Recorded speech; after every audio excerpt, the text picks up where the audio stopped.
Phimosis মানে যেটা বাচ্চাদের বা অ্যাডাল্ট মানুষের লিঙ্গটার যে উপরে যে চামড়াটা থাকে এটা নিচে ঠিক মতন নামে না, এই পুরো জিনিসটাকে ফাইমোসিস বলে। ফাইমোসিসের ট্রিটমেন্ট কি?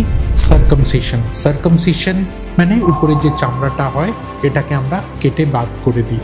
এটা দুই রকম ভাবে করা যায়, ওপেন বা আমাদের স্টেপলার সার্কামসিশন।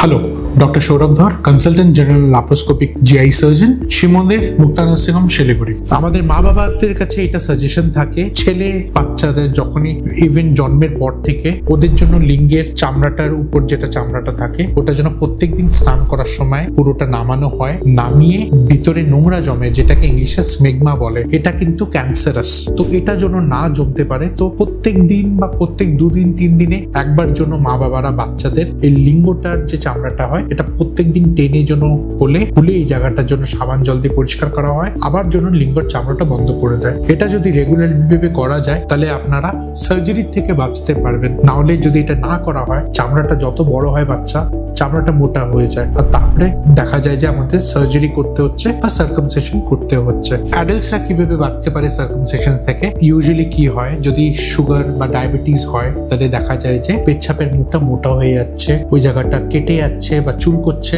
এটারও সলিউশন সার্কামসিশন। তো এটার থেকে কিভাবে বাঁচতে লাগে? আমরা অ্যাডাল্টদেরকে বলি পেচ্ছাপের জায়গাটাকে হাইজিন পরিষ্কার রাখতে, জায়গাটাকে প্রত্যেক দিন নিচে নামিয়ে নোংরাগুলো পরিষ্কার করতে, সাবান জল দিয়ে ওয়াশ করতে, মেলামেশা যদি হয় তাহলে প্রপার প্রোটেকশন নিয়ে করতে, ইনফেকশন যেন না হয়। থার্ড জিনিস হচ্ছে যেন জলটা যেন পরিমাণে খায়। জল যদি কম হয় তাহলে ইউরিন ইনফেকশন থেকেও কিন্তু লিঙ্গের চামড়ায় ইনফেকশন হতে পারে, আর যার থেকে ব্যালনাইটিস। অ্যান্ড ফাইনালি সার্কামসিশন ছাড়া উপায় হয় না। ইউজুয়ালি ফাইমোসিস বা ব্যালনাইটিস একবার যদি পেশেন্টের কমপ্লেন বা প্রবলেম আসা শুরু হয় তখন কিন্তু রেগুলারলি এটা বারবার আসতে থাকে, আর এটা সলিউশন কিন্তু সার্কামসিশন ছাড়া অন্য কোনো অপশন থাকে না।